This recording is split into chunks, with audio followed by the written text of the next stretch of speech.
শনির দশা লেগেছে আমেরিকার সামরিক সরঞ্জামে, ধ্বংস হতে শুরু করেছে নিজেরাই। জাপান উপকূলে মার্কিন যুদ্ধজাহাজে আগুনের পর যুক্তরাষ্ট্রের ভার্জিনিয়ায় বিধ্বস্ত হয়েছে একটি শক্তিশালী যুদ্ধবিমান।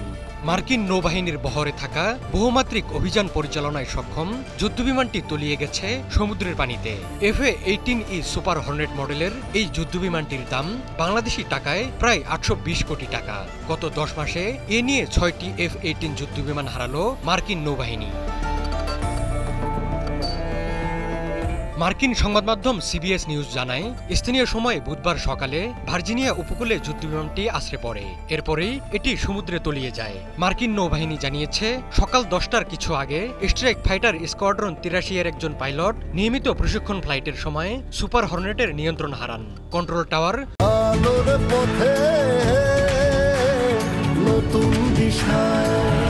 ঘটনাটি সমুদ্রে থাকা পার্শ্ববর্তী দলকে জানালে দ্রুত সময়ে অনুসন্ধান দল মোতায়েন করা হয়। পাইলট বিপদ আঁচ করতে পেরে সঙ্গে সঙ্গে ইজেক্ট করেন এবং পরে উদ্ধারকর্মীরা তাকে সমুদ্র থেকে নিরাপদে বের করে আনেন। মার্কিন নৌবাহিনী জানিয়েছে, বিধ্বস্ত বিমানটি এখনও সমুদ্র থেকে উদ্ধার করা সম্ভব হয়নি। দুর্ঘটনার কারণ জানতে তদন্ত চলমান রয়েছে।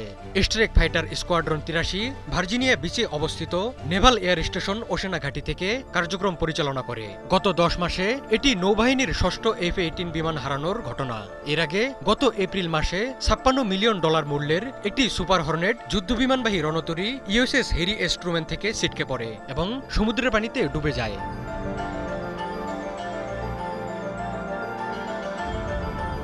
এদিকে মালয়েশিয়ার কোয়ান্তান বিমান ঘাঁটিতে যুক্তরাষ্ট্রের তৈরি একটি F-18D হর্নেট যুদ্ধবিমান বিধ্বস্ত হয়েছে।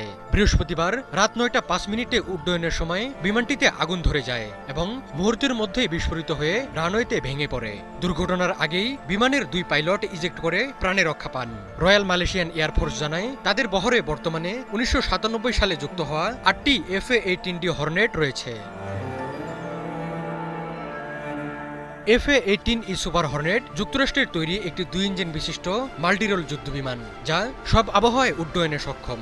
বিমানবাহী রণতরী থেকে পরিচালনাযোগ্য এই বিমানটি একই সাথে যোদ্ধা এবং আক্রমণকারী বিমান হিসেবে কাজ করতে পারে। এটি আকাশ থেকে আকাশে যুদ্ধ, ভূমি আক্রমণ, প্রতিরক্ষা ব্যবস্থা ধ্বংস, নৌ স্ট্রাইক এবং গোয়েন্দা কার্যক্রমের মতো বিভিন্ন সামরিক অভিযানে ব্যবহৃত হয়। এতে 2টি general electric F-414 GE400 turbofan engine রয়েছে, যা এটিকে ম্যাক 1.8 গতিতে উড়তে সাহায্য করে।